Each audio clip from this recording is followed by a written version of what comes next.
My daddy has the same tattoo. 4 words, that's all it took.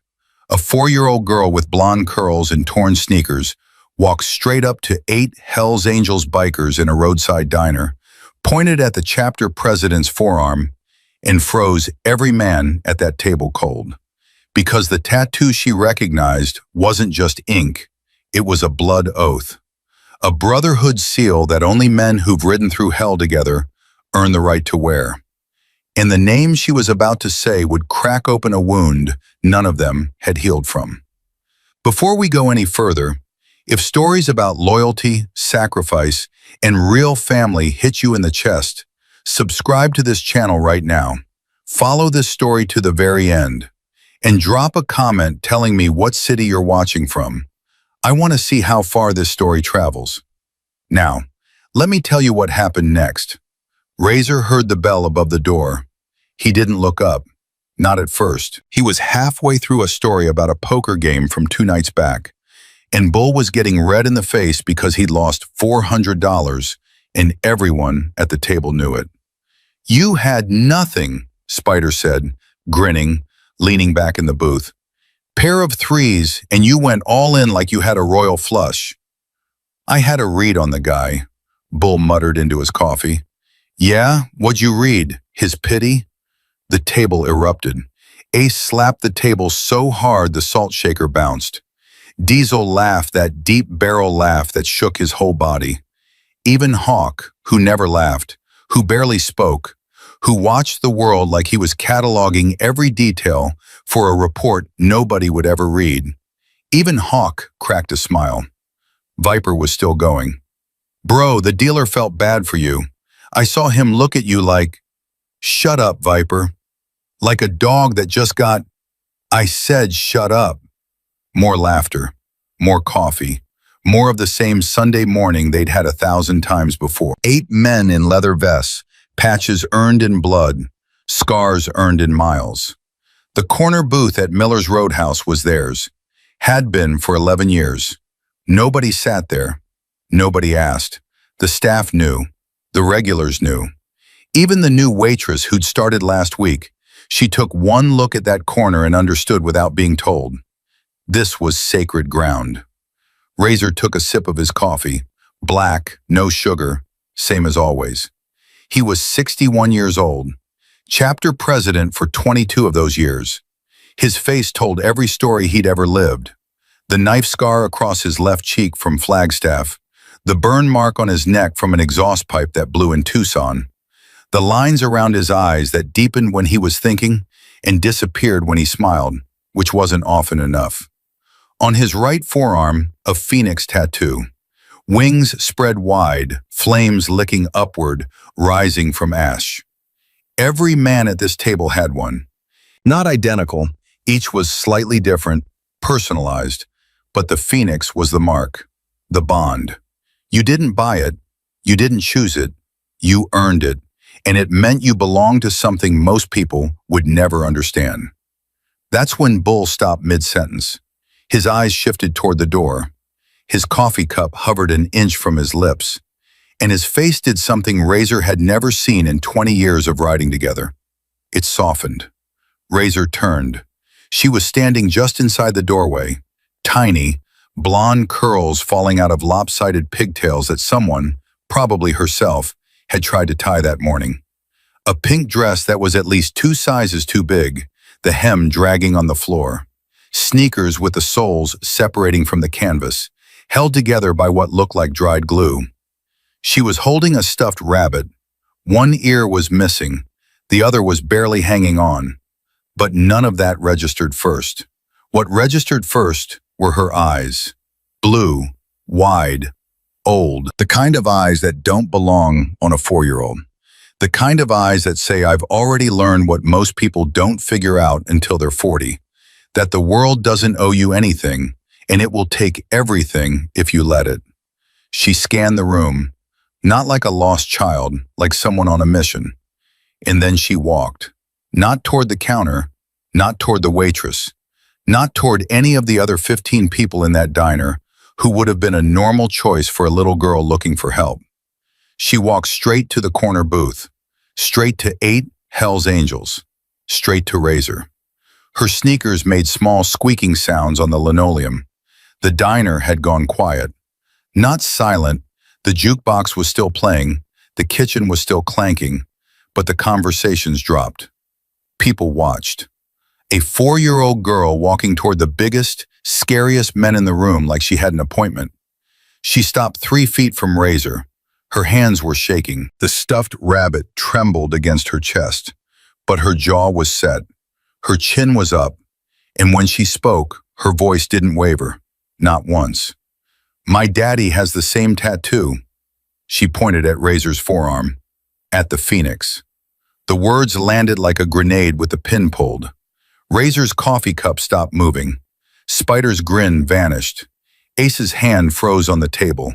Diesel's laugh died in his throat. Hawk leaned forward. Bones straightened up. Viper's mouth opened, and nothing came out. Bull set his cup down so carefully you'd think it was made of crystal. Razor stared at the girl, then at his forearm, then back at the girl. What's your name, sweetheart? Lily. Lily what? Lily Harrison. Harrison. The name hit the table like a thunderclap. Bull's cup slipped. Coffee sloshed across the table, and nobody moved to wipe it up. Spider grabbed the edge of the booth like the room had tilted. Ace whispered something, a single word, and shook his head. Razor's chest tightened. His jaw locked. He could feel his pulse in his temples now, pounding, and a heat spreading through his body that had nothing to do with the Arizona sun. Harrison. Who's your daddy, Lily? His voice was careful now, measured, like he was diffusing a bomb and one wrong word would set it off. Lily clutched her rabbit tighter. His name was Jake Harrison, she swallowed, but Mommy says everyone called him Shadow.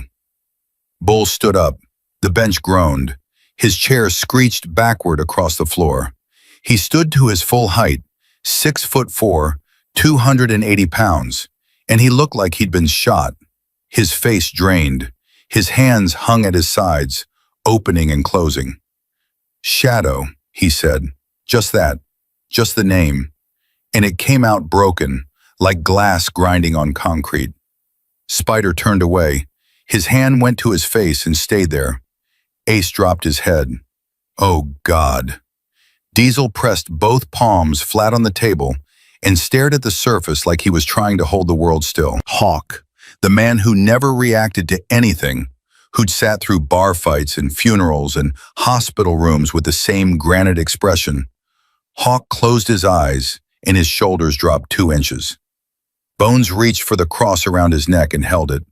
Viper just stared at the little girl, his mouth open, his eyes red. And Razor felt something crack inside his chest. Not his heart, something deeper, something he'd sealed shut 8 years ago and promised himself he'd never open again. A door marked Shadow that he deadbolted and buried and refused to acknowledge, because acknowledging it meant feeling it, and feeling it meant drowning. Shadow, Razor said, and the word was a prayer and a wound and a question all at once. You're Shadow's little girl. Lily nodded. He died. The air left the diner. He got sick, Lily said. Her little voice was steady, impossibly steady, like she'd rehearsed this, like she'd told herself she wouldn't cry because crying wouldn't help Mommy, and it wouldn't bring Daddy back, and it wouldn't fix anything. The doctor said it was cancer, in his bones, and he was really brave, but it got worse and worse, and he couldn't get out of bed anymore. And then one morning he didn't wake up. Nobody spoke. That was when I was 3, Lily added, like she needed them to know the timeline, like the precision of it mattered.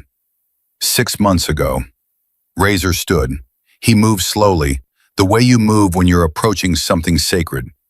He came around the table and lowered himself to one knee so he was eye level with her.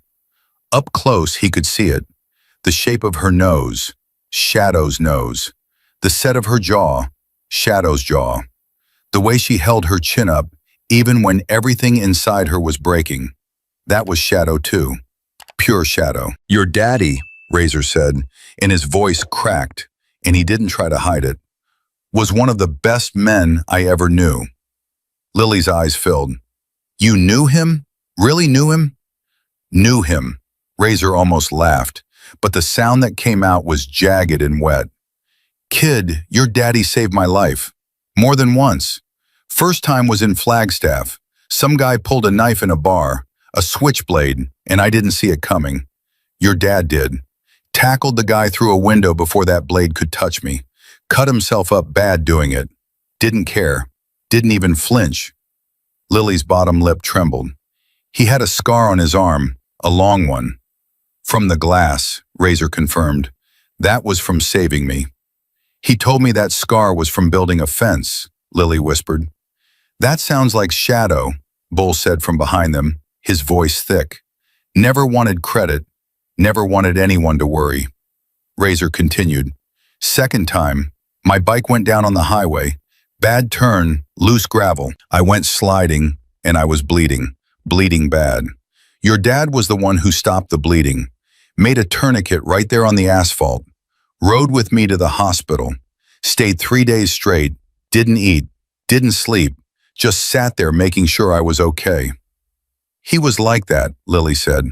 When Mommy got sick, he stayed with her too. Every day. Even when he was sick himself. He said that's what you do for people you love. Razor's eyes were wet now. He didn't wipe them. That's exactly right. That's exactly who your dad was. Bull stepped closer. We all rode with Shadow. Every man at this table. He was our brother. Why did he leave? Lily asked. The question hit different coming from a 4-year-old. It wasn't accusation. It wasn't judgment. It was pure, honest curiosity, the kind only a child can carry. Razor looked at Bull. Bull looked at Hawk. Hawk opened his eyes and spoke for the first time. Because of your mama, Hawk said quietly, and because of you. Me? You weren't born yet, Hawk continued, his voice low and steady like a river.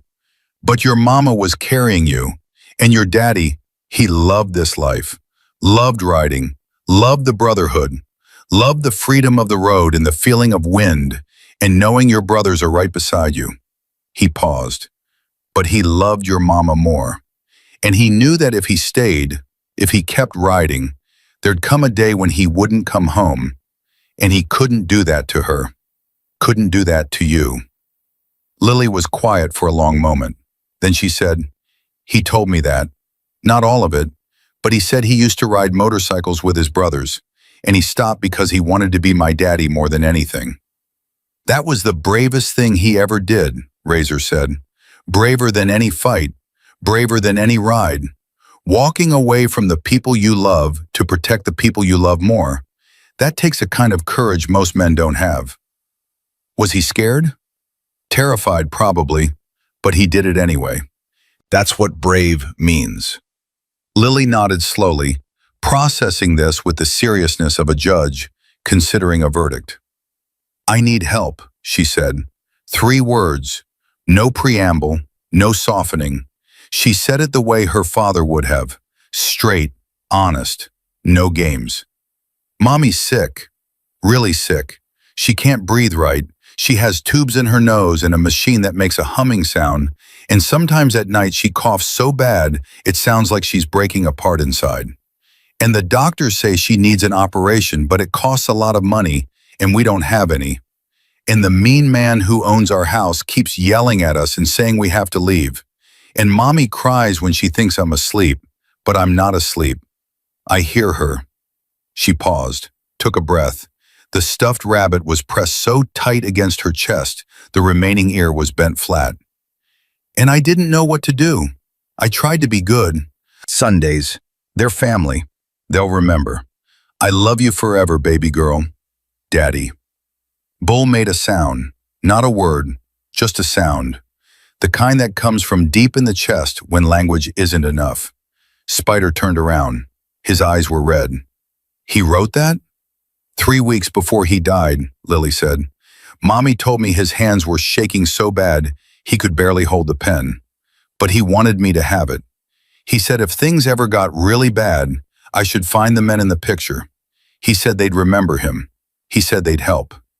She looked at Razor with those impossibly blue, impossibly old eyes. Was he right? Razor stared at the photo, at Shadow's face, young, alive, laughing, free. At his own face beside him, younger too, before the scars, before the years, before the weight of everything that came after. He looked at his brothers, one by one. Bull, eyes wet, jaw set, nodding. Spider, hands clenched, ready. Ace, already standing. Diesel, already reaching for his keys. Hawk, eyes open now, sharp, focused. Bones, hand off his cross, both fists at his sides.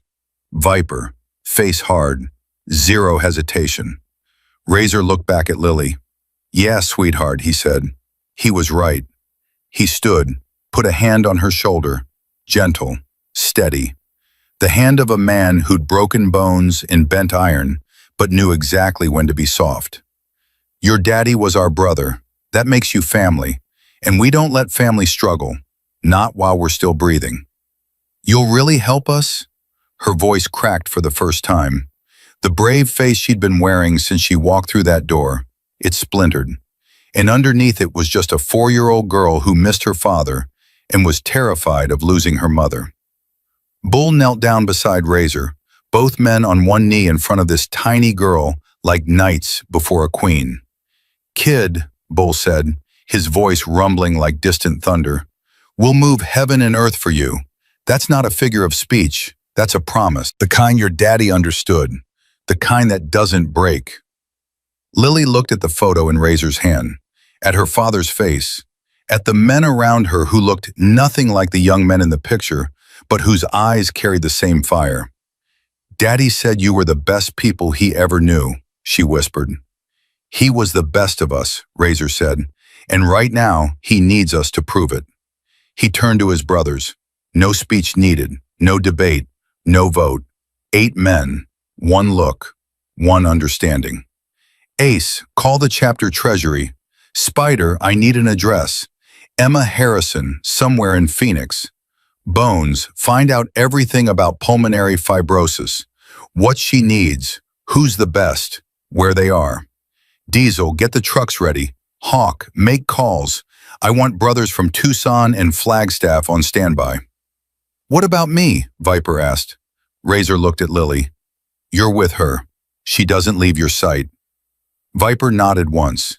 He moved to Lily's side and crouched down. You like milkshakes, kid? Lily wiped her eyes. Chocolate. Good answer. Let's go get you one while these old guys figure out the plan. She looked at Razor one more time. My daddy was right about you.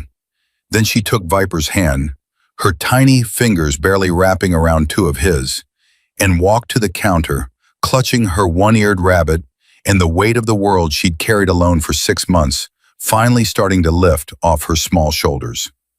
Razor watched her go. Then he looked down at the photo in his hand, at Shadow, at the man who'd been his brother for 15 years, and then vanished one day and left a hole that never closed. He wrote us a letter, Razor said quietly, more to himself than anyone else. He trusted us, Bull said. He knew, Hawk added. Even dying, even at the end, he knew we'd come through. Razor folded the photo carefully and put it in the inside pocket of his vest, right against his chest, right where it would stay. Then let's not prove him wrong. He threw a 50 on the table. Coffee was $3.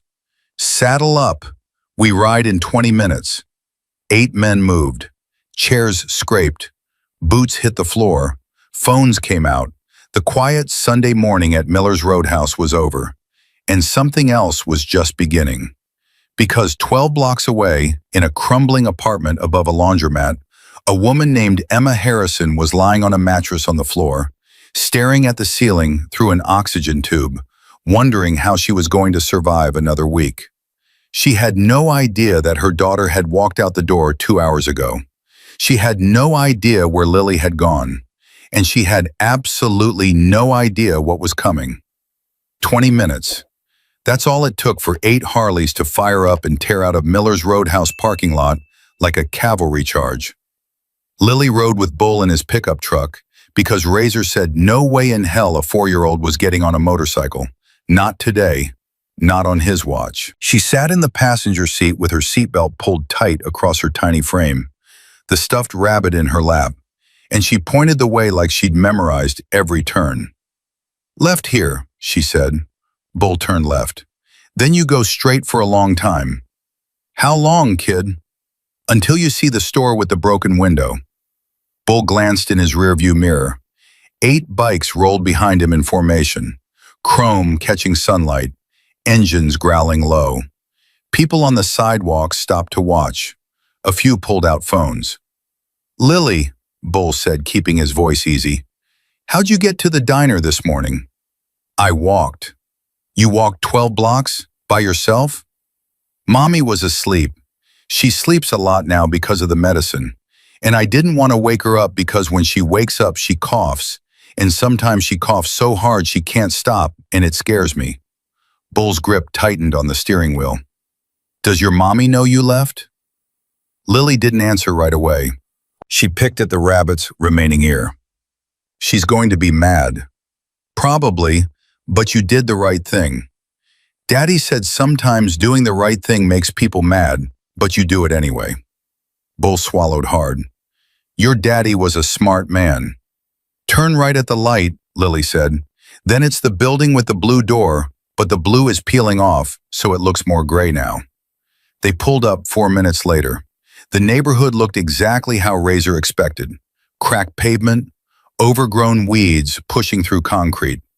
A laundromat on the ground floor with one of its machines visible through a window that hadn't been cleaned in years.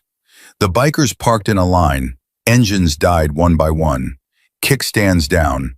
8 men dismounted and stood on the sidewalk, and every window in a 2-block radius suddenly had eyes behind it. Razor crouched in front of Lily. "Which apartment?" 4B, 2nd floor.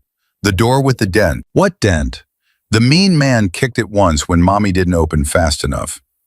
Razor's jaw flexed. He looked at Bull. Bull's nostrils flared.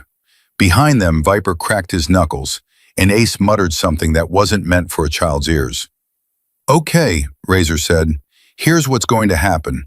You're going to take me up there. You're going to introduce me to your mom.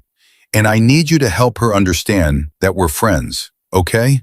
She might be scared when she sees us." "Because you look scary?" Spider laughed behind them. Even Hawk's mouth twitched. "Yeah," Razor said, "because we look scary, but you know we're not, right?"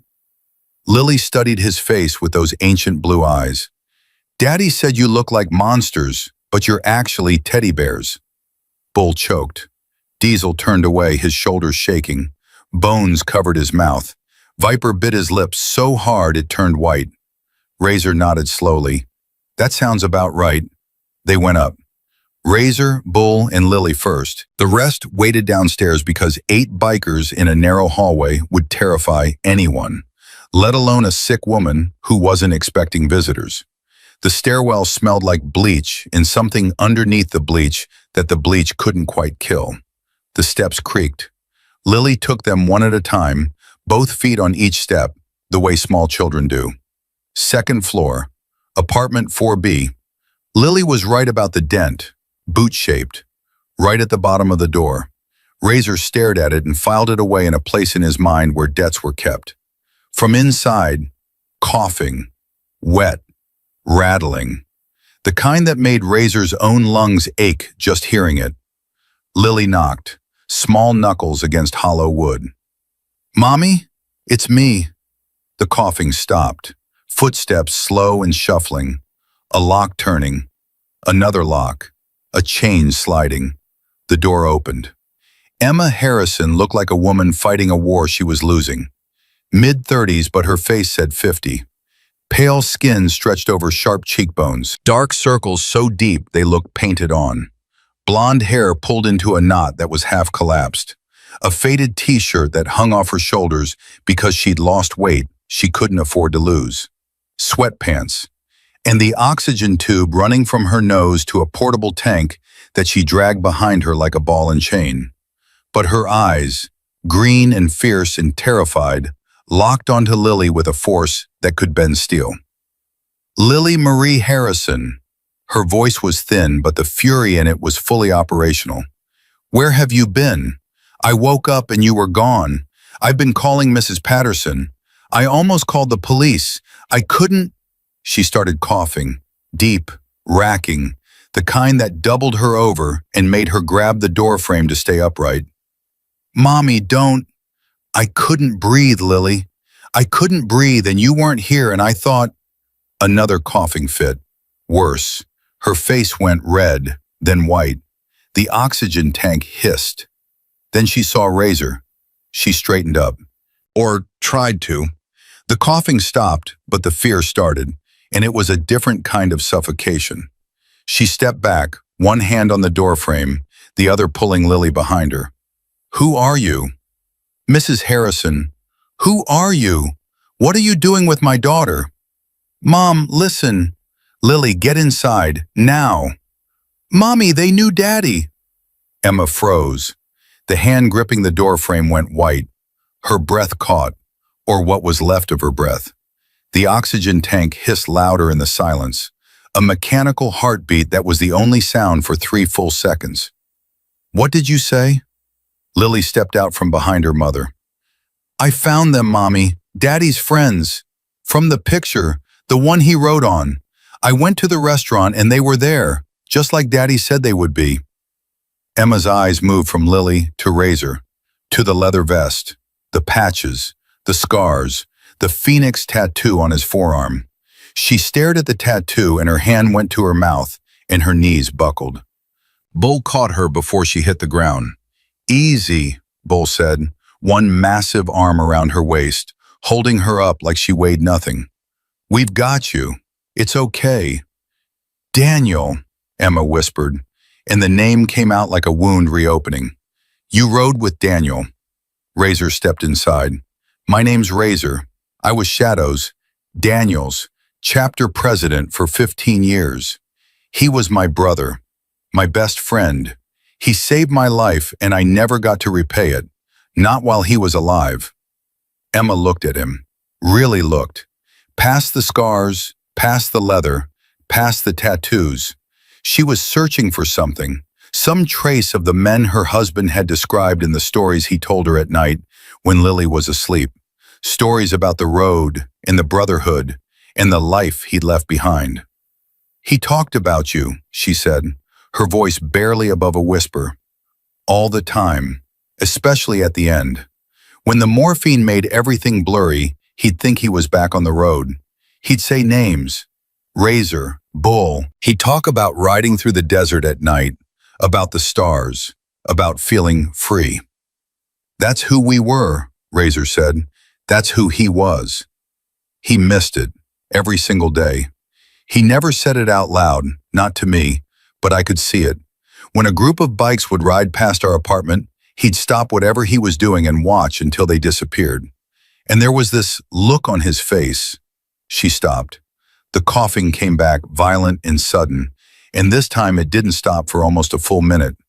Bones was up the stairs in 30 seconds flat. He'd heard it from outside. He guided her to a chair, the only chair in the room that wasn't broken or buried under medical bills, and checked her oxygen levels with a device he pulled from his vest pocket. Her O2 is at 87, Bones said to Razor. Should be 95 minimum. I know what it should be, Emma said, wiping her mouth. I've been living with it. How long since you've seen your doctor? 6 weeks. Can't afford the copay anymore. Can't afford any of it. Bones looked at Razor. The look said everything. Razor sat down across from her. The card table between them was covered. Electric bill stamped, final notice. A letter from Phoenix Children's Hospital with a balance of $4,200. An eviction notice dated 5 days ago. A second eviction notice dated 2 days ago, both signed by a Vincent Marsh. Tell me everything, Razor said. Emma's eyes dropped to the table. Why? You don't owe us anything. Daniel left. He walked away from you, from the club, from all of it. He walked away for you, Razor said. For Lily, that's not betrayal. That's the most honorable thing a man can do. That's what he said, right until the end. He said leaving the club was the only way he could be the father Lily deserved. Her voice broke. But he also said, he made me promise, if things ever got bad. The note, Razor said. He could barely hold the pen. 3 weeks before he died, his hands were shaking so bad the letters came out crooked. But he wouldn't stop. He made me watch him write it. Made me promise to keep it. Said those men in that diner would move mountains if they had to. He was right. I never planned to use it. I swore I'd figure it out on my own. I got a job, filed for disability, applied for assistance. I was handling it. She looked toward the living room where a mattress lay on the floor with a neatly folded blanket, Lily's bed. But then I got worse. Lost the job, lost the insurance. The bills started piling up and the landlord started coming around. Vincent Marsh. Emma flinched at the name. You know him? I know his type. Tell me what he did. She hesitated, looked at Lily, who was sitting on the floor by the door, listening to everything with those eyes that missed nothing. Lily, honey, can you go to the kitchen and get Mommy some water? I want to stay. Please, baby. Lily went, slowly, looking back twice. When she was around the corner, Emma dropped her voice. He's been coming by for 3 months. At first it was just letters, then phone calls. Then he started showing up, banging on the door, yelling, calling me names through the door that I won't repeat, telling me I'm worthless, that I'm trash, that I should crawl back to whatever hole I came from. Her hands were trembling. She pressed them flat against the table to steady them. Last week he cornered Lily in the hallway. I was having a bad day, couldn't get off the mattress. The coughing was so bad I couldn't stand up. Lily went down to check the mailbox. He was waiting. Told her we were deadbeats. Told her nobody wanted us here. She's 4 years old and this grown man is standing over her, telling her she's nothing. Razor didn't move, but something behind his eyes shifted. Something cold and precise and very, very patient. She came back upstairs and she didn't cry, Emma continued. That's the part that kills me. She didn't cry. She just climbed onto the mattress next to me and held my hand and said, It's okay, Mommy. I'm not scared of him. 4 years old. She shouldn't have to be brave like that. She shouldn't have to be brave at all. She won't have to be, Razor said. Not anymore. You can't just. This isn't your problem. Daniel left. He made his choice. You don't owe. Emma. Razor's voice was quiet, but it filled the room the way a low frequency fills a cathedral. Your husband saved my life. Twice. Once with his bare hands and once with his belt wrapped around my leg while I was bleeding out on the highway. He sat with me for 3 days in a hospital and never left. Not for food, not for sleep, not for anything. That man was my brother in every way that matters. And before he died, he wrote a note, not to a lawyer, not to a bank, not to some government agency. He wrote it to us because he knew we'd come. She was crying now, not loud, just tears sliding down her face, catching the light from the single window. The surgery, Razor said. How much? $75,000, maybe more. I need a lung operation to remove the damaged tissue. There's a specialist in San Diego, but... She laughed, and it was the saddest sound in the world. $75,000. I can't pay the electric bill. What about after? Recovery, medication, follow-ups? Another 20, maybe 30,000. Over time, but without insurance, we'll handle it. You can't be serious. Do I look like I'm joking? She stared at him. This man with the scarred face and the phoenix tattoo and the leather vest covered in patches that told stories she'd only heard secondhand. This stranger who wasn't a stranger at all. This piece of the life her husband left behind, standing in her crumbling apartment, promising to save her. Why? She whispered. After all these years, after he just vanished. Why would you do this? Bull spoke from the doorway, his voice thick. Because that's what brotherhood means, ma'am. It doesn't expire, doesn't have a shelf life, doesn't come with conditions. Shadow was one of us. That means you're one of us. That means Lily's one of us. End of story. Lily appeared around the corner holding a plastic cup of water with both hands, walking carefully so she wouldn't spill it. She brought it to her mother and stood beside her, one small hand on Emma's knee. "See, Mommy," Lily said, "I told you Daddy's friends would help." Emma pulled her daughter close and buried her face in those blonde curls, and cried the way people cry when they've been drowning for months and someone finally throws them a rope. Razor stood. He pulled out his phone and dialed Spider, who was downstairs running numbers. "What have we got in the chapter fund?" 42,000 liquid, Spider said. "I can shake loose another 15 by Tuesday from the reserves. And I already called Tucson chapter. Hawk's talking to Flagstaff right now. Between the 3 chapters, we can get to 70 by end of week. Make it 80. She needs recovery money too." "I'll make it happen." Razor hung up and looked at Bones. "That specialist in San Diego. How fast can you get her an appointment?" Bones already had his phone out. "I know a guy, former combat surgeon, runs a pulmonary center. Lost his own brother to lung disease. He's the best on the West Coast, and he takes cases pro bono if you know how to ask." "You know how to ask?" "I saved his life in Kandahar. He owes me more than a phone call." "Make it." Bones stepped into the hallway. They could hear him talking, low and urgent, the kind of conversation that happens between men who've bled together. Razor turned back to Emma. "Here's what's going to happen, and I need you to listen because I'm not asking permission. I'm telling you what's happening. We're going to get you out of this apartment. Today. Right now. You and Lily are coming with us. We've got a place, clean, safe, quiet, real beds, real food. Nobody bangs on the door. Nobody yells at your kid." "I can't just..." "You can and you will. Then we're going to get you to a doctor, a real doctor, the best.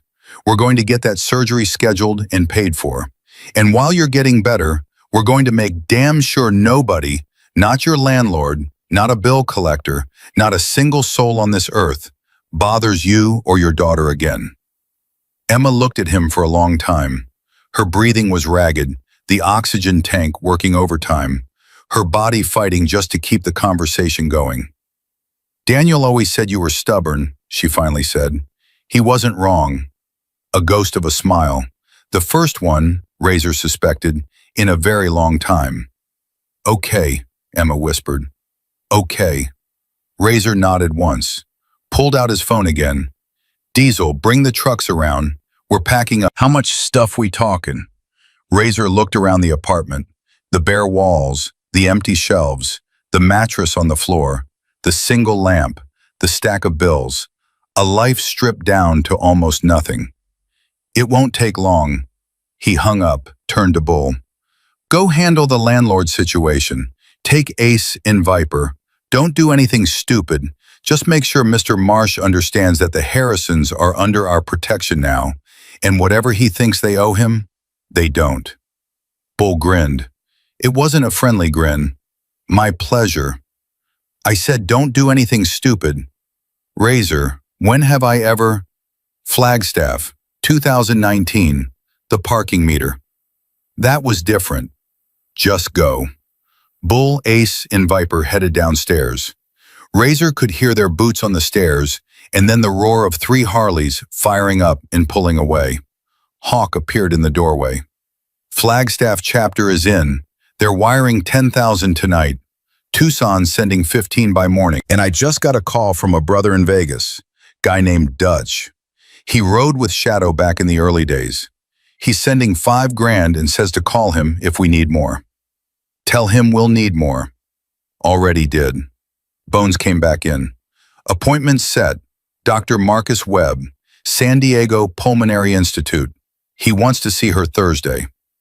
"That's 3 days from now." "He said if her O2 is as low as I told him, he wants to see her yesterday. Thursday's the fastest he can clear his surgical schedule, but he's taking the case. Full pro bono. Said any brother of mine is a brother of his.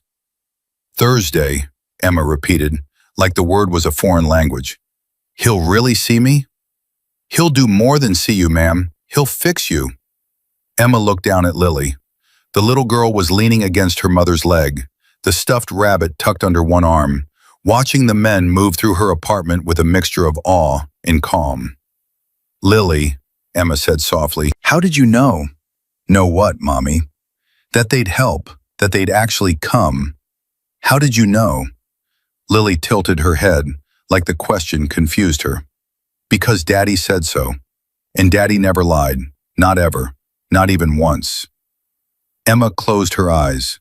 A tear ran down her cheek and landed on Lily's hair. Razor watched them.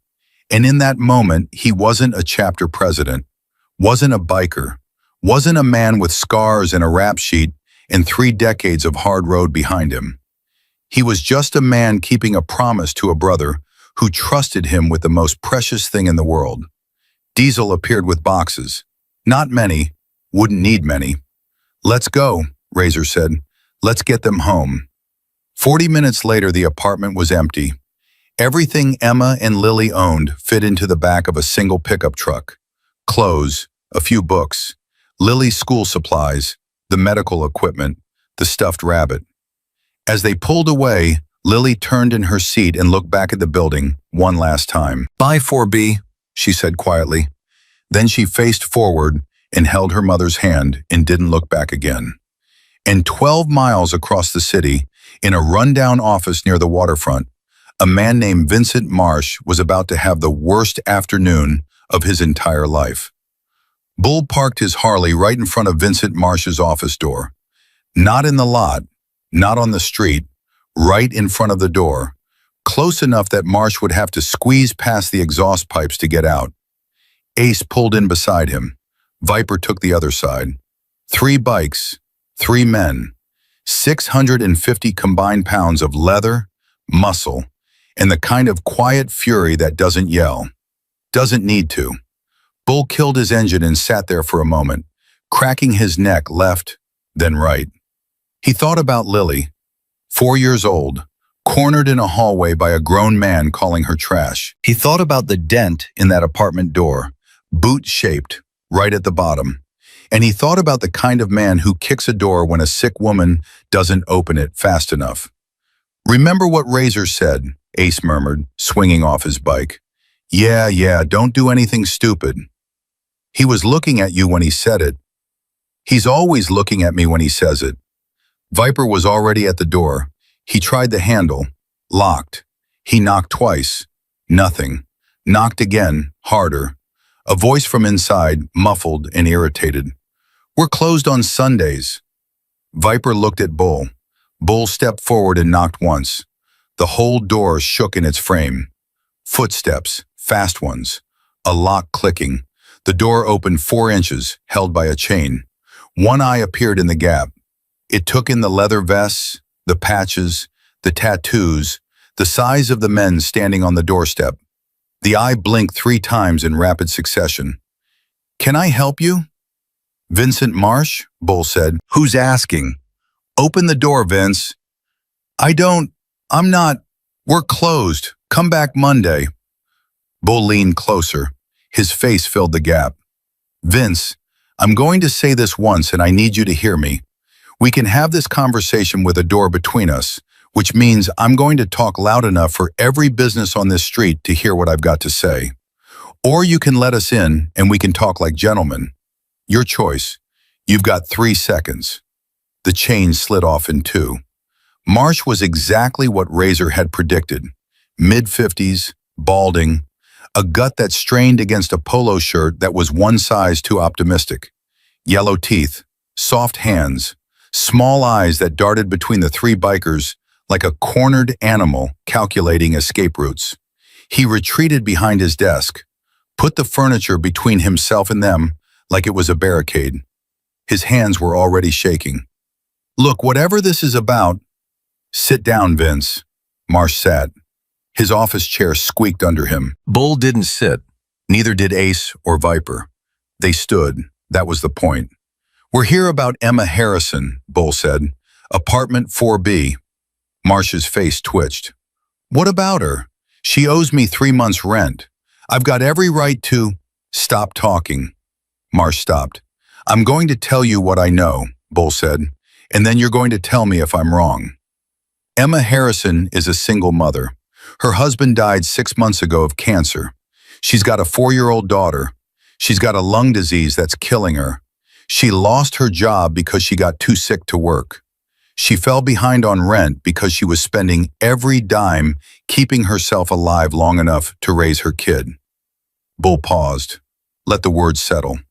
And you, Vincent Marsh, property manager, landlord, big man with the keys, you decided the best course of action was to bang on her door and scream at her, to call her trash, to threaten a dying woman with eviction. And when that wasn't enough, when she didn't crumble fast enough for your liking, you cornered her 4-year-old daughter in a hallway and told that little girl she was nothing. Marsh's face was gray now. Sweat beaded along his hairline. That's not... I didn't... The kid was just... Vince. Ace stepped forward. His voice was different from Bull's. Quieter. Sharper. Like a blade sliding across a whetstone. I want to make sure I understand your position here. A woman is dying. Her child is scared. They're behind on rent because medical bills are eating them alive. And your response was intimidation, physical threats, verbal abuse, targeting a child. I have bills too. I have a mortgage on that building. You think it's free to... How much does she owe? Bull asked. Marsh blinked. What? The back rent. How much? 3 months, $1,800 total. Bull reached into his vest, pulled out a roll of cash. He counted out $2,000 in hundreds and set it on the desk. The bills sat there in a neat stack. That's her balance plus interest. We're paying it now, today. You're going to write paid in full on her account, and you're going to sign it and date it and hand it to me. Marsh stared at the money, then at Bull, then at the money again. His hand inched toward it. There's a condition, Bull said. Marsh's hand stopped. You will never contact Emma Harrison again. Not by phone, not by letter, not by knocking on her door, not by sending someone else to knock on her door, not by standing in a hallway waiting for her kid. She's moving out today. She's done. But that's not because of you. That's because we're taking care of her. And when she's gone, you're going to forget her name. You're going to forget her daughter's name. You're going to forget Apartment 4B ever had anyone in it. Are we clear? Crystal clear. Absolutely. Take the receipt. Take whatever you... I'm not done. Marsh closed his mouth. We've heard some things, Vince, about how you run this building, about other tenants. Mrs. Gutierrez on the 3rd floor, 72 years old, husband dead, living on Social Security. You raised her rent 30% last month. The Tran family in 2A, 3 kids, both parents working 2 jobs. You've been threatening them too. Marsh's face shifted. Not fear anymore. Anger.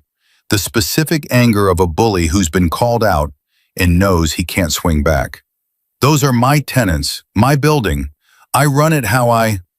Viper moved. He'd been standing by the door, quiet, arms crossed. Now he walked to Marsh's desk and picked up a framed photograph. Family photo. Marsh with a woman and 2 teenage boys at some amusement park. Everyone smiling. Viper held it up, studied it. Nice family. Marsh's anger evaporated. Don't, please. Relax, Vince. Nobody's threatening anybody. Viper set the photo down carefully, almost tenderly. I'm just saying, you've got a family, people who depend on you, people who love you. Imagine if something happened to you. Imagine if your wife got sick. Imagine if she couldn't work. Imagine if some landlord started banging on your door, calling your kids trash, telling your wife she's worthless. He let that sit. How would that feel, Vince? Marsh didn't answer. His chin was trembling. That's what I thought, Viper said. So here's what you're going to do. You're going to leave Mrs. Gutierrez alone. Roll her rent back to where it was. You're going to stop threatening the Tran family. And every time you think about squeezing somebody who's already got nothing left, you're going to remember this conversation. You're going to remember that somewhere out there, people are watching. People who don't like bullies. We ride through this neighborhood every Sunday, Ace added. Might start riding through on Wednesdays too, Fridays, who knows? We like the scenery. Bull tapped the stack of money. Write the receipt, Vince. Marsh pulled open a drawer. His hands were trembling so badly it took him 3 tries to find a blank receipt book. He wrote it out, paid in full, Emma Harrison, apartment 4B, signed it, dated it, tore it off and slid it across the desk. Bull picked it up, read it, folded it, put it in his vest pocket. Good man, Vince. They turned to leave. Ace opened the door. Sunlight poured in. One more thing, Bull said from the doorway. That dent in her door, the one your boot made, you're going to replace that door, new one, solid core, by end of week. And you're going to do it whether she's living there or not, because the next tenant deserves better than walking into a place that looks like someone tried to kick their way in. Marsh nodded frantically. I'll do it. Tomorrow, I swear. Good. 3 bikes fired up. 3 men rode back toward the clubhouse. Behind them, Vincent Marsh sat alone in his office, staring at the empty desk where $2,000 had been, and slowly came to the realization that the world had changed in ways he couldn't unkick. Back at the clubhouse, things were moving fast. Spider had converted the main room into a command center. He had a laptop open, 3 phones going, and a legal pad covered in numbers. When Razor walked in, Spider looked up and rattled off the update like a field report. 73,000 confirmed. Tucson chapter wired 15 this morning. Flagstaff sent 10 last night. Vegas, Dutch. He called back and doubled it. 10,000. I've got commitments from 3 more chapters. Reno, Sacramento, and Portland. Portland says they've got a brother who runs an insurance company and he might be able to fast-track Emma into a plan. How fast? He said 48 hours if we get her medical records to him by tonight. Bones is working on it. I know, Bones already sent them. He hacked into... Spider caught himself. He obtained the records through appropriate channels. Good. What about the surgeon? Dr. Webb in San Diego, Thursday consultation. If he clears her for surgery, he can operate the following Tuesday. He's reserving an OR. That's 6 days. She might not have much more than that, Razor. Bones ran her vitals when we got here. Her oxygen levels are dropping. Not fast, but steady. He says every day matters. Razor absorbed this. She's upstairs? Room at the end of the hall. Hawk's with them. Lily's asleep. Razor headed upstairs. The hallway was quiet. He passed the wall of photographs, brothers past and present, decades of faces, some alive, some gone. He stopped at one. Shadow. Young, grinning, arms slung over Razor's shoulder in front of a desert sunset. 23 years old in that picture, both of them, young and stupid and invincible. I've got them, brother, Razor said to the photo. I've got your girls. He found them in the room at the end of the hall. Hawk was sitting in a chair by the window reading a book. Lily was asleep on the bed, curled around her one-eared rabbit, blonde curls spread across the pillow. Emma was awake beside her, propped up against the headboard, the oxygen tube running to a concentrator that Bones had hooked up. She looked better already. Not physically, that would take time. But something in her face had changed. The tension in her jaw had loosened. The lines around her eyes had softened. She looked like someone who'd been swimming against a current for months and had finally felt solid ground beneath her feet. How are you doing? Razor asked, pulling up a chair. I keep thinking I'm going to wake up, Emma said. That this is a dream and I'm going to open my eyes and be back in that apartment, staring at the ceiling, listening to Lily breathe and wondering how many more nights I can give her before... She stopped, pressed her lips together. Before what? Before I have to make a call to social services to tell them I can't take care of her anymore, that I'm too sick, that she needs somewhere better. The words hit Razor like a fist. You were going to give her up? I was thinking about it every day, because what kind of mother lets her child live like that? No food in the fridge, a mattress on the floor, a landlord screaming through the door. I couldn't even walk her to preschool anymore. She was taking care of me, 4 years old, and she was making her own breakfast, cleaning up after me, putting a blanket on me when I fell asleep on the couch. She shouldn't have to do that. No child should have to do that. Emma. I had the number written down, social services. I kept it in my pocket. I told myself, one more bad day and I'd call, because at least then she'd be safe, she'd be fed, she'd be in a real home with people who could actually take care of her. Razor leaned forward. Listen to me. That call you were going to make, you're never going to make it. Not today, not tomorrow, not ever, because Lily has a home. She has people. She has 8 uncles who will make sure she never goes hungry, never sleeps on a floor, never gets cornered by some lowlife in a hallway again. You barely know us. I knew your husband, that's enough. And I know your daughter.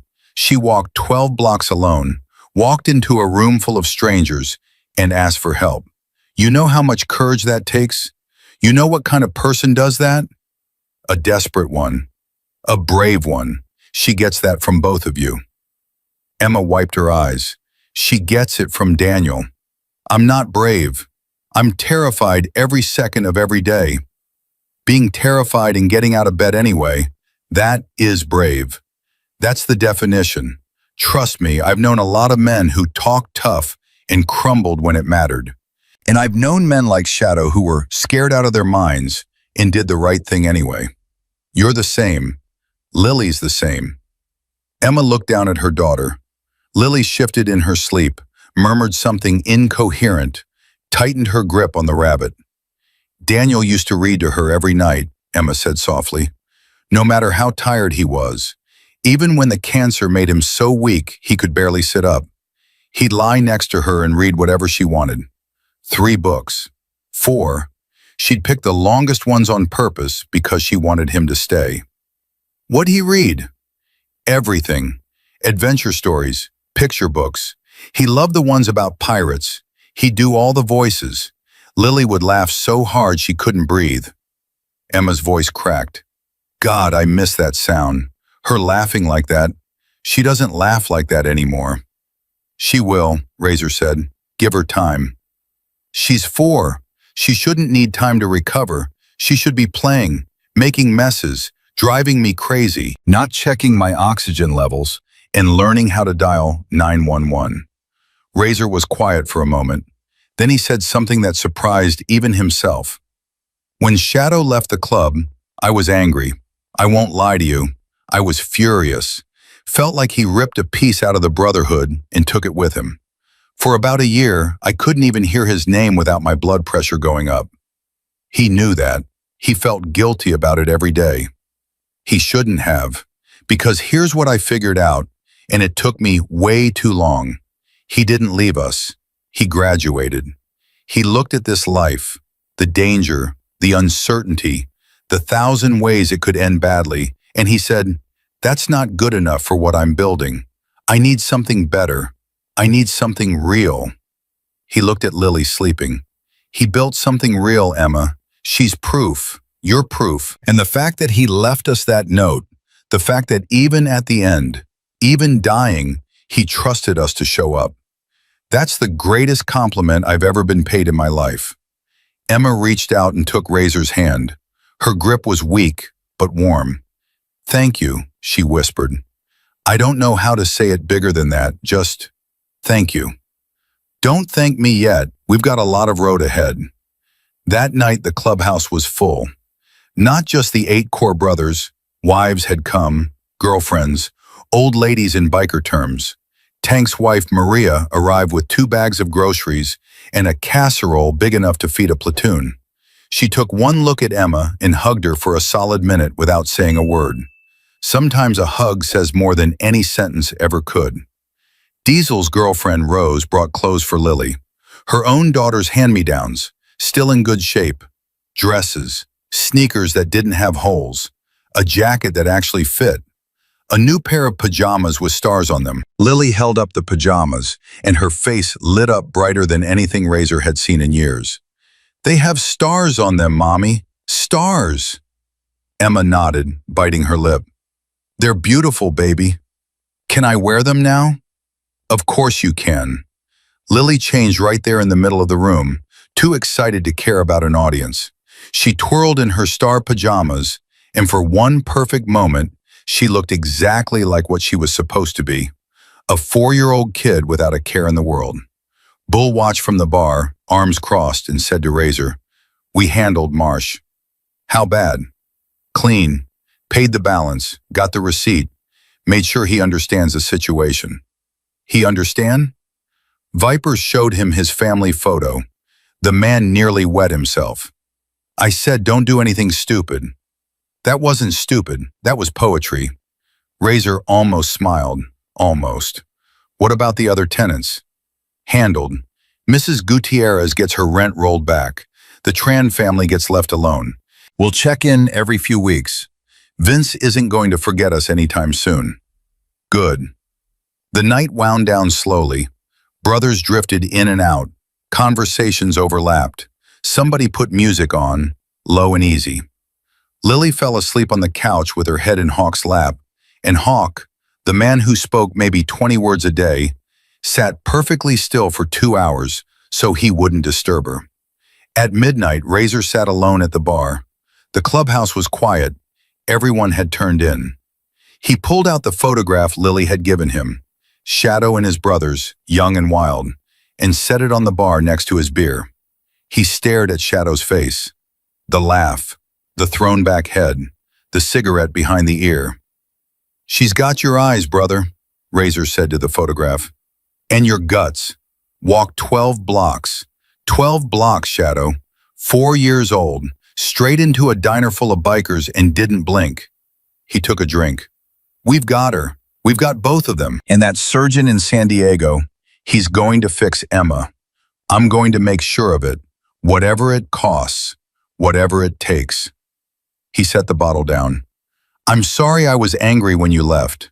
I'm sorry it took me this long to understand why. But I get it now. I get it because I see what you built. I see Lily, and she's the best thing any of us ever had anything to do with." He folded the photo carefully and put it back in his vest pocket, against his chest, where it would stay. "Thursday we go to San Diego. Your girl's getting that surgery. And when she's better, when she's standing on her own 2 feet, breathing clean air with both lungs working, I'm going to tell her everything about you. Every story, every ride, every stupid, reckless, beautiful thing you ever did." He finished his beer, set the bottle down. "Rest easy, Shadow. We've got it from here." Upstairs in the room at the end of the hall, Lily slept in star pajamas with her one-eared rabbit tucked under her chin. Beside her, Emma breathed, shallow, steady, fragile, but breathing. And on the nightstand between them sat a crumpled photograph of a man who loved them enough to leave everything behind so they could have everything ahead. Thursday was 3 days away, and everything was about to change again. Thursday came like a freight train. Bones woke Razor at 4 in the morning. Didn't knock, just opened the door and stood there until Razor's eyes adjusted to the dark. "We've got a problem." Razor was on his feet in 3 seconds. "Emma?" "Her oxygen dropped to 82 overnight. I've been monitoring her every hour. She's stable, but she's trending down. If we wait until the consultation to talk about surgery, we might be talking about surgery over a body." "How long does she have?" "Days, maybe a week, maybe less. Her lungs are scarring faster than the initial diagnosis suggested. I called Dr. Webb 20 minutes ago, woke him up." "What'd he say?" "He said bring her, now. Not Thursday afternoon, now. He's clearing his OR for tomorrow morning. If she's as bad as her numbers say, he wants to operate Friday. That's tomorrow. Yeah. Razor grabbed his phone, called Bull. Bull answered on the first ring because men like Bull sleep with one eye open. Get everyone up. We're leaving in an hour. San Diego? San Diego. And Bull, we're taking the ambulance route. I want bikes in front, bikes behind, trucks on the flanks. She's not sitting up in a truck cab for 5 hours. Call County General and get a transport ambulance. Tell them it's an emergency transfer. You know how much an ambulance transport costs? I don't care. 15 grand, Razor, minimum. Then it costs 15 grand. Call them. He hung up and went to Emma's room. She was awake. Of course she was. Hard to sleep when your own lungs are suffocating you from the inside. Lily was asleep beside her, one small hand resting on Emma's arm, like she was checking for a pulse, even in her dreams. I heard you talking, Emma said. Her voice was thinner than yesterday, weaker. How bad is it? Razor didn't sugarcoat it. Shadow wouldn't have wanted that, and neither did she. Bad enough that we're leaving now instead of Thursday afternoon. Dr. Webb wants to see you today and operate tomorrow. Her eyes widened. Tomorrow? I thought I wasn't ready for... Emma, look at me. She looked. Your lungs are failing. Bones says your numbers are dropping fast. Every hour matters. We can sit here and talk about being ready, or we can get in that ambulance and go get you fixed. Which one do you want? She looked at Lily, sleeping, peaceful, star pajamas, one-eared rabbit. If something happens to me during surgery, nothing's going to happen. If something happens, she repeated, harder this time, promise me you'll take care of her. Promise me she won't end up in the system. Promise me she'll stay with people who love her. Emma, promise me, Razor, swear it, on Shadow's name, on the Brotherhood, on everything you hold sacred. Because I can't go into that operating room unless I know, unless I'm absolutely certain that my daughter will be safe no matter what. Razor knelt beside the bed. He took her hand. I swear on your husband's memory. I swear on every mile I ever rode and every brother I ever lost. If something happens, and it won't, but if it does, Lily will never be alone. She'll have 8 uncles who will raise her like their own. She'll have a home. She'll have love. She'll have everything Shadow wanted for her. Put it in writing. What? I need it in writing. Legal. Something a court will honor. I've seen what happens to kids when their parents die without paperwork. I won't let that happen to Lily. Razor stared at her. This woman, barely able to breathe, oxygen at 82%, facing surgery that might kill her, and she was thinking about legal documents. About protecting her daughter not just today, but in every possible future. Spider, Razor called down the hallway. Spider appeared in 30 seconds, hair wild, eyes alert. Get your laptop, we need emergency guardianship papers. Temporary, naming me as Lily's legal guardian in the event that Emma is incapacitated or worse, Emma finished. Say it, I need someone who'll say it. Or worse, Razor repeated quietly. Spider was back in 10 minutes with a drafted document. He'd found a template, modified it, added specifics. This will hold up in an emergency, short term. We'll need a family court judge to make it permanent, but for now, this gives Razor legal authority to make decisions for Lily if you can't. Emma read it, every word, her hands shaking, her breath coming in short gasps, but she read every single word. Pen, she said. Spider handed her one. She signed. Razor signed. Spider witnessed. Bones witnessed. Emma set the pen down and closed her eyes. Okay, now I can go. The ambulance arrived at 5:30. Bones had called in a favor, a paramedic buddy from his Army days who ran a private transport company. The cost was covered by the chapter fund. Nobody flinched. Loading Emma into the ambulance was harder than anyone expected. Moving from bed to stretcher triggered a coughing fit so severe that Bones had to increase her oxygen and administer a nebulizer treatment right there in the hallway. Lily woke up to the sound of her mother gasping and came running out of the room. "Mommy!" Emma reached for her between coughs. "I'm okay, baby. I'm okay." "You're not okay. You're coughing the bad cough." "I know, but the doctors are going to fix it. Remember? That's where we're going." Lily's face crumpled. "I don't want you to go." "I'm not going anywhere without you. You're coming with me. The whole way." "In the ambulance?" "In the ambulance." "Will Uncle Bull be there?" Bull was standing right behind her. He crouched down. "Kid, I'll be right outside the whole time. You'll see my bike through the window." "What if you go too fast and I can't see you?" "I'll go slow, promise." "What if Mommy stops breathing?" The question landed like a bomb. The hallway went silent. Bones stopped adjusting the oxygen. Spider looked away. Viper's jaw tightened. Bull put both hands on Lily's shoulders. "Then Uncle Bones will help her breathe again. That's his job. He's really, really good at it. He helped soldiers breathe when things were way worse than this. Your mommy's in the best hands." "Soldier hands?" "The best soldier hands." Lily considered this with 4-year-old gravity. Then she nodded. "Okay, but I'm holding Mommy's hand the whole time." "Wouldn't have it any other way." They loaded Emma in. Lily climbed up beside her, positioned herself against her mother's side, took her hand, and didn't let go. At 6 a.m., the convoy pulled out. 1 ambulance, 2 pickup trucks, 8 Harleys. The formation was tight, 4 bikes in front clearing the road, 4 behind as escort, trucks flanking the ambulance on both sides. They hit the interstate and rode west toward California. 5 hours, 350 miles of desert highway. Razor rode point, wind in his face, eyes on the road, his mind on Shadow. He remembered the last time they'd ridden this highway together. 15 years ago, coming back from a run to L.A. Shadow beside him, laughing about something. Razor couldn't remember what. That was the thing about memories.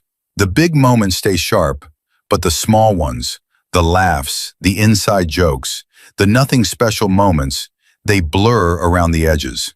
And those are the ones you miss most. They stopped once.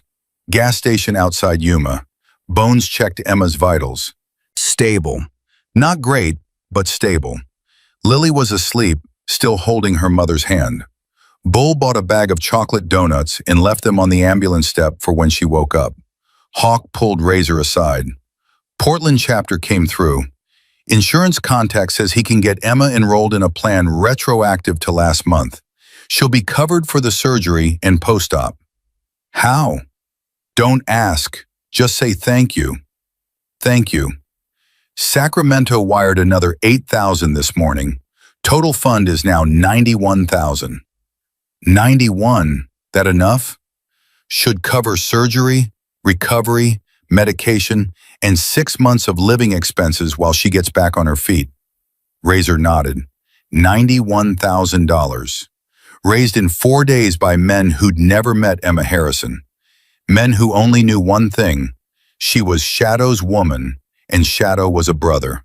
That's all it took. They reached San Diego at 11 a.m. Dr. Webb was waiting.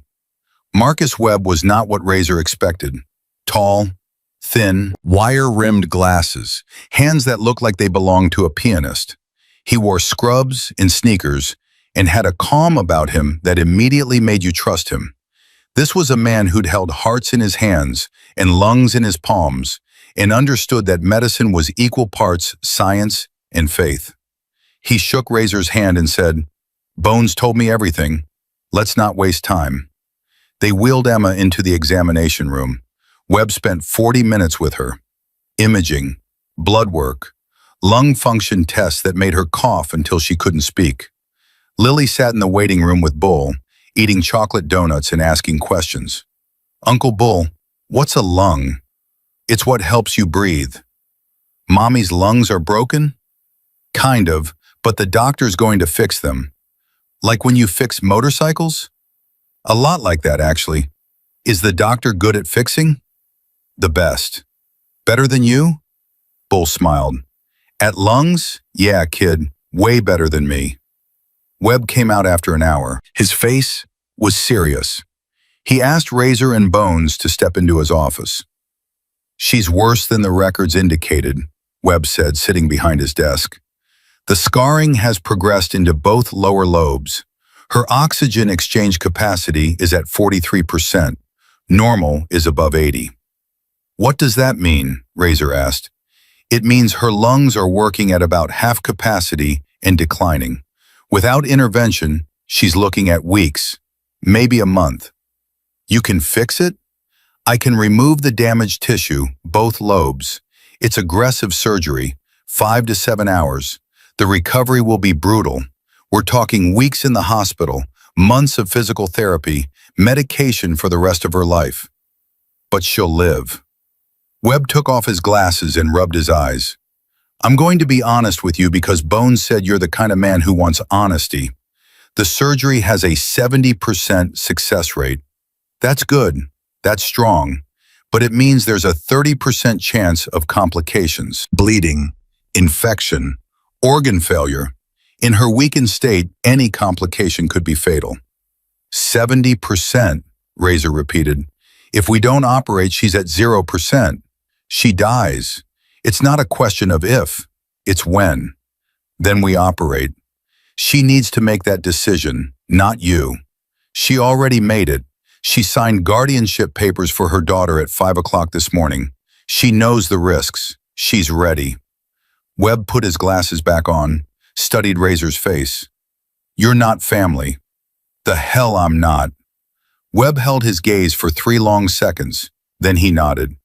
Surgery's scheduled for 6 a.m. tomorrow. I need her admitted by this afternoon. Prep starts at 3. She can't eat after midnight. I'll need someone to consent as her medical power of attorney. That's me. Bones said you'd say that. I'll have the paperwork sent up. Razor stood. Doc, one more thing. Yeah? She's got a 4-year-old daughter. That little girl has already lost her father. She can't lose her mother too. Webb's face softened. For the first time, the clinical mask slipped, and underneath it was just a man who understood what was at stake. I lost my brother to pulmonary fibrosis, Webb said quietly. He was 38, 2 kids. I couldn't save him because I wasn't experienced enough yet. I've spent every year since getting experienced enough. I'm not going to promise you she'll survive because I don't make promises I can't guarantee, but I will tell you this.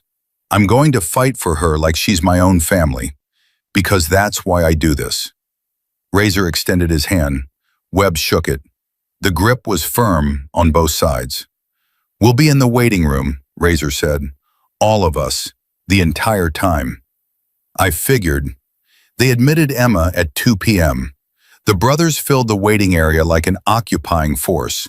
Leather vests and boots and tattoos in a hospital lobby full of anxious families and buzzing fluorescent lights. Nurses glanced sideways. Security walked by twice. Nobody said anything.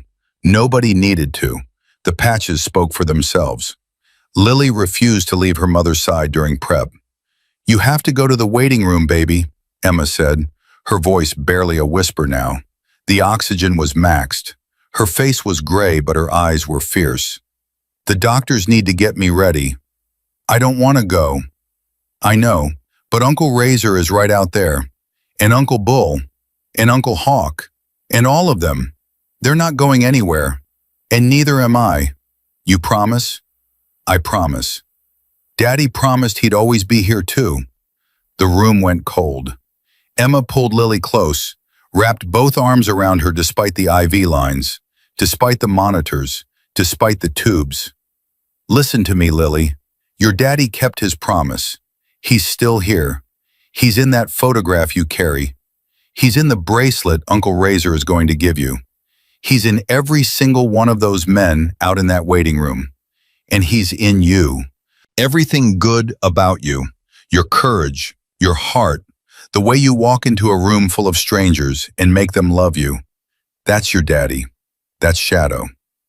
What if you go away like Daddy did? Then I'll be right there with him, watching over you, cheering for you, loving you from wherever we are. But that's not the plan, okay?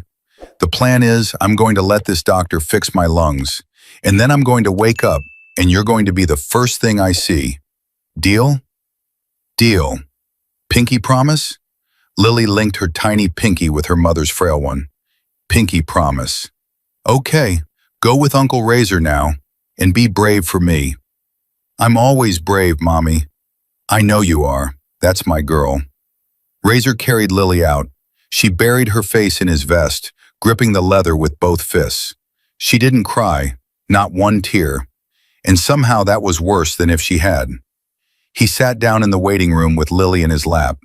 The brothers circled around them. Nobody spoke. Lily clutched her rabbit with one hand and Razor's vest with the other. Uncle Razor? Yeah, kid. If Mommy goes to heaven, will she find Daddy? Razor's throat closed. He swallowed hard, twice. Yeah, sweetheart, she'll find him. But she's not going to heaven. Not today. Not for a long, long time. How do you know? Because your daddy sent us to make sure of it, and we don't break promises. Lily nodded, pulled the rabbit tighter. At 6 a.m. Friday morning, they wheeled Emma into surgery. The waiting room clock became the enemy. Every minute stretched into 10. Every hour felt like a day. Bull paced, back and forth, back and forth. His boots wore a path in the linoleum that the janitor would wonder about for weeks. Spider sat in the corner running numbers on his phone, not because he needed to, because if he stopped, he'd think, and thinking right now was dangerous. Ace prayed, not out loud, just his lips moving, his hands folded, his eyes closed. Nobody knew Ace prayed. He never talked about it. But when things got real, he went somewhere quiet inside himself and asked for help from whoever was listening. Diesel sat perfectly still, which was unnerving because Diesel never sat still. Hawk watched the clock, counted every minute, committed each one to memory as if the act of paying attention could somehow influence the outcome. Bones stood by the nursing station, reading every monitor he could see, listening to every page, translating hospital code into real information. Every time a surgeon appeared in the hallway, 8 heads turned simultaneously. Every time it wasn't Webb, 8 heads turned back. Viper sat next to Lily on the floor. They were drawing. Viper had found crayons and paper from the pediatric ward, and Lily was drawing her family. She drew her mommy in the middle with yellow hair. She drew her daddy next to her mommy, even though he was gone, because in Lily's world, gone didn't mean absent. Around them, she drew 8 large figures in brown vests. That's you, she told Viper, pointing to one that was slightly shorter than the others. Why am I the shortest? Because you're the youngest. Uncle Ace told me. Viper looked at Ace. Ace shrugged. 4 hours passed. No update. 5 hours. Nothing.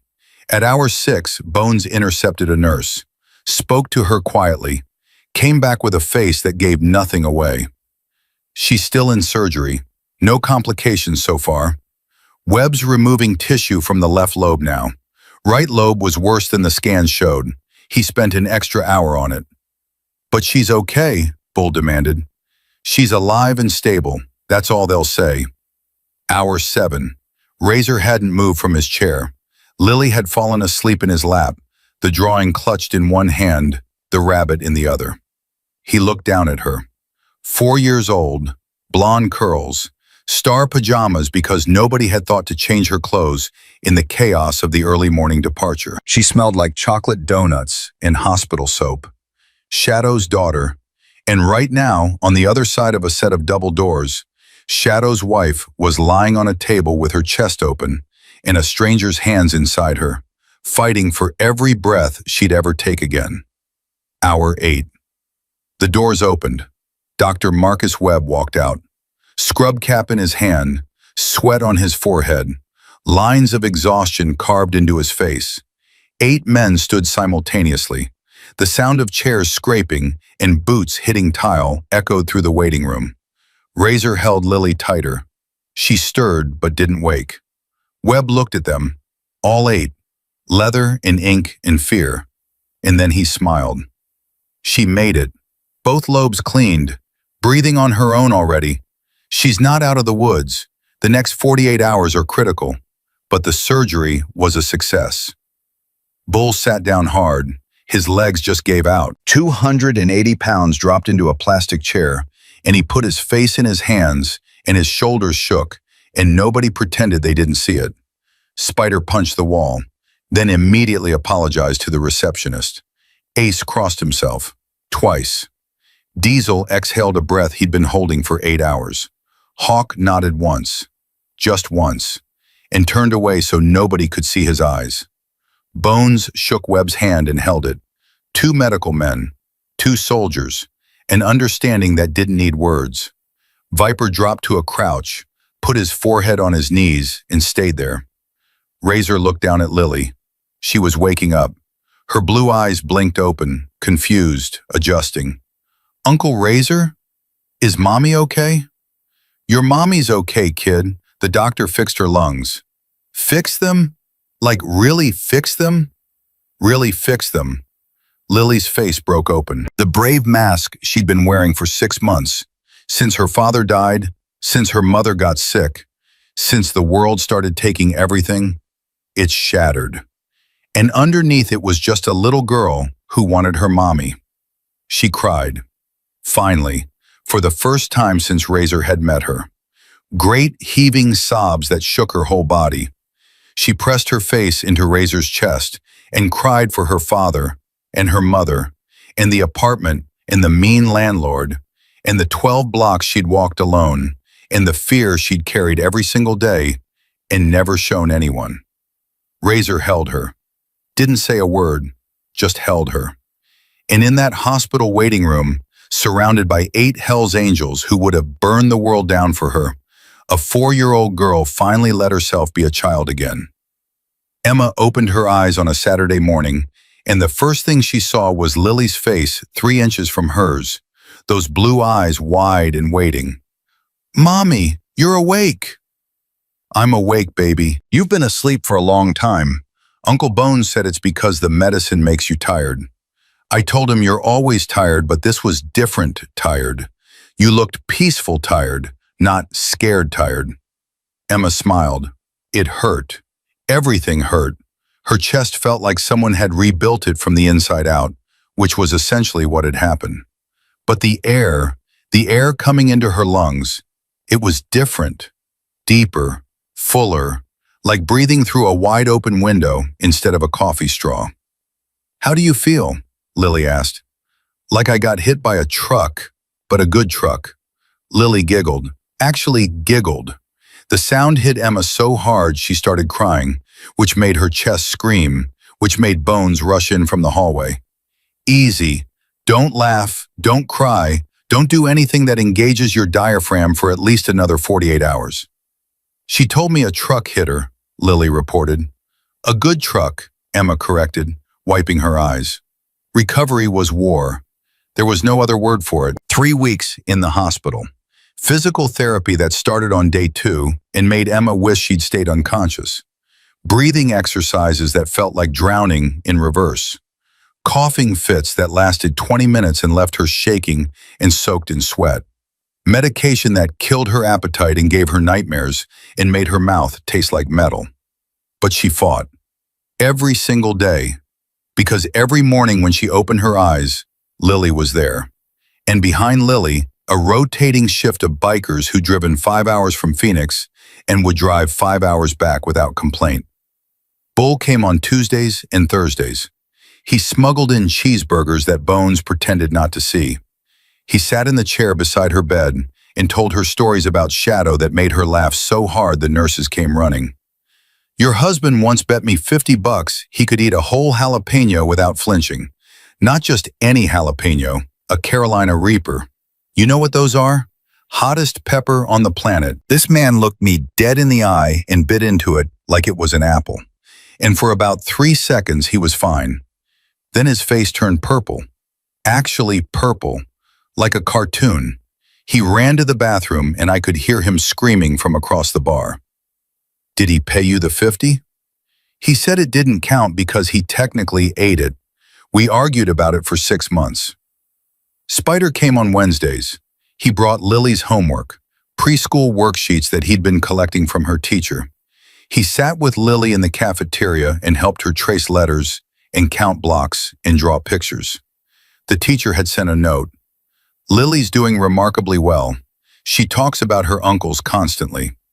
Ace came on Mondays. He didn't bring stories or food or homework. He just sat, sometimes for hours, just sat in the room, quiet, present. And Emma understood that some people show love not through words or actions, but through the simple act of being there, of not leaving. Hawk came when nobody expected him. He'd appear at odd hours, midnight, 3 a.m., dawn, always with a book.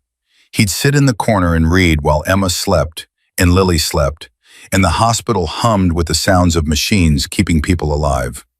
One night, Emma woke up and caught him reading out loud, very quietly, a story about a pirate ship and buried treasure.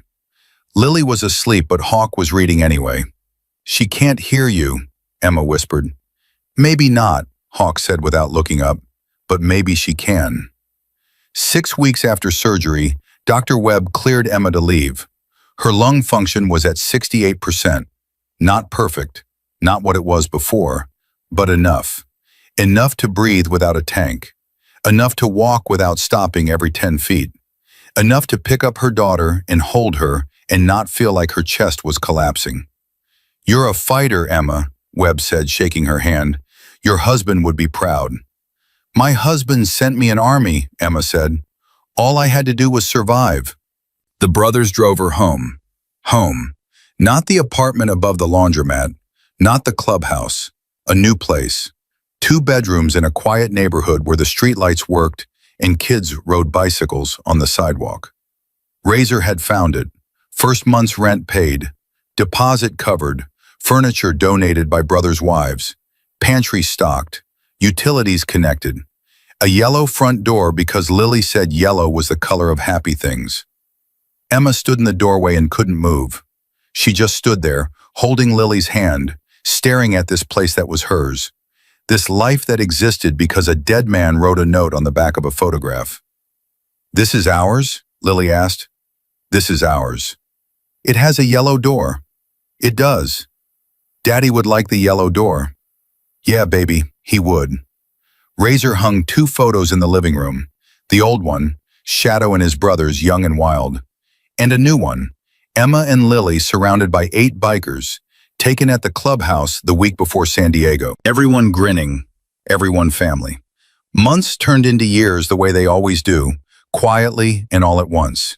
Emma healed, got stronger, started working again. Office management for a logistics company that Razor connected her with. She was good at it, organized, sharp, promoted within a year. Lily grew, fast. She started kindergarten with a confidence that startled her teachers. When asked to draw her family for a class project, she drew 10 people. 2 in the middle, a woman with yellow hair and a man with wings, which she explained was her daddy in heaven. Around them, 8 large figures in brown vests. "Those are my uncles," she told the class. "They ride motorcycles and they're really loud, but they're the nicest people in the whole world." The years kept coming. At 7, Lily learned to change a motorcycle chain. Bull taught her, patient and steady, hands guiding hers. "Your dad would be proud," he told her, and she beamed. At 10, Spider was helping her with algebra. She was 2 years ahead of her class. "Math is just patterns," she'd repeat, grinning. "Uncle Spider says once you see the pattern, it's easy." At 12, Ace gave her a leather journal. "Write everything down," he said. "The good stuff and the bad stuff. Your dad never wrote anything down, and now all we have are memories. Memories fade, words don't." She filled 14 journals by the time she was 18. At 16, Hawk taught her to ride. Started on a Honda, small, safe. She was nervous the first time she threw her leg over the seat. "What if I fall?" she asked. "You will," Hawk said. "Everybody does. Then you get back on." She fell twice, got back on 3 times. Emma met a man named Marcus, a firefighter, steady, Kind. The kind of man who shows up with flowers for no reason and fixes the kitchen sink without being asked. Razor invited him to the clubhouse. The brothers sat him down at the corner table, the same booth where Lily had first appeared, and grilled him for 2 hours. "What are your intentions?" Bull asked. "To love her," Marcus said, "and to be good to Lily, and to never make either of them feel unsafe." "And if you hurt them?" Marcus looked around the table. 8 men, leather, scars, eyes that had seen everything. "Then I deserve whatever you did to me." Bull nodded. Correct answer. They married at the clubhouse. Razor walked Emma down the aisle. Lily stood as maid of honor in a dress she'd picked out herself. Yellow, because yellow was still the color of happy things. "Daniel would have loved this," Razor told Emma at the reception. "He's here," Emma said. "I feel him. Every time I look at Lily, every time I breathe." Lily graduated high school as valedictorian.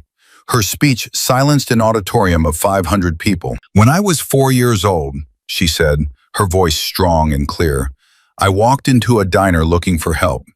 I was scared. I was alone. My father had just died. My mother was dying. And I had nothing except a photograph and a note written by a man who loved me enough to plan for a future he wouldn't live to see."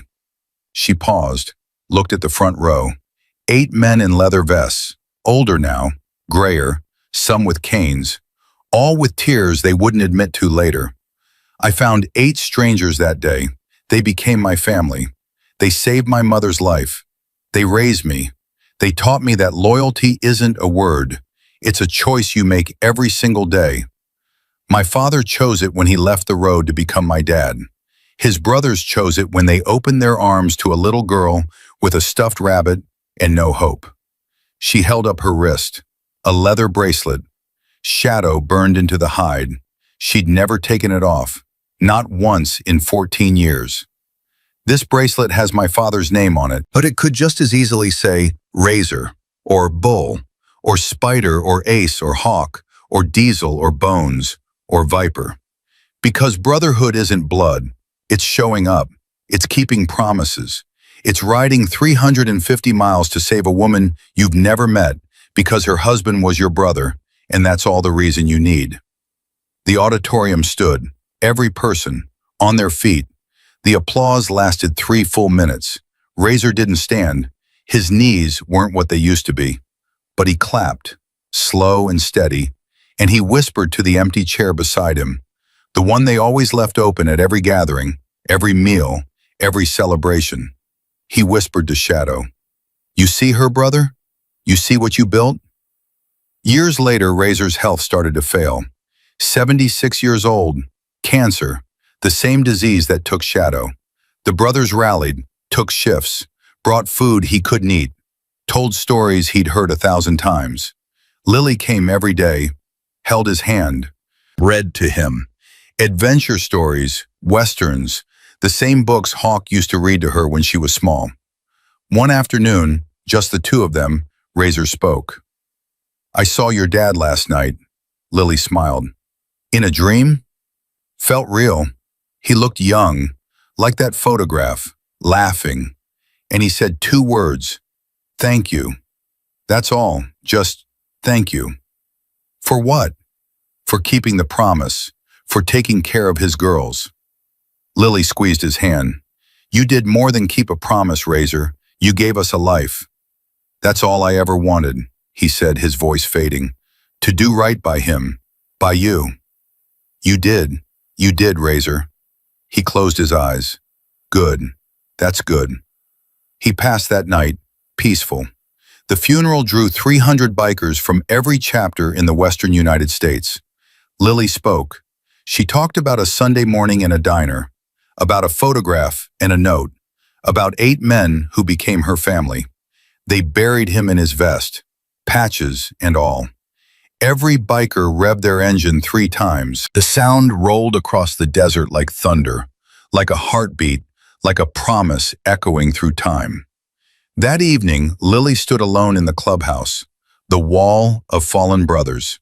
Shadow's photo, Razor's photo, side by side the way they'd ridden for 15 years. She touched her father's face in the photograph, then Razor's.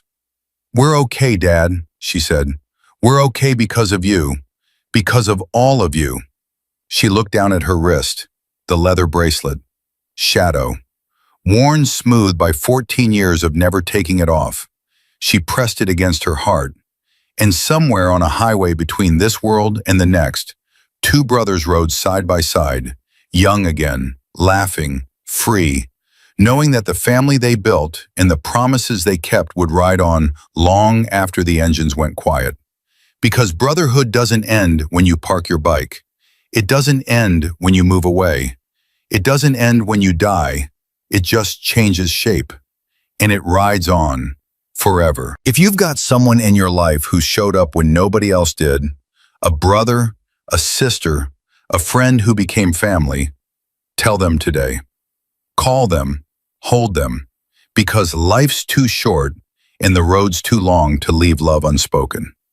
Subscribe if this story reminded you what really matters. Drop a comment about the person who showed up for you when the world walked away. Tell me about your shadow, your razor, your brotherhood. And remember, the best rides aren't the ones you take alone. They're the ones you take together. See you on the road, brothers and sisters. Keep riding, keep loving, keep the promise.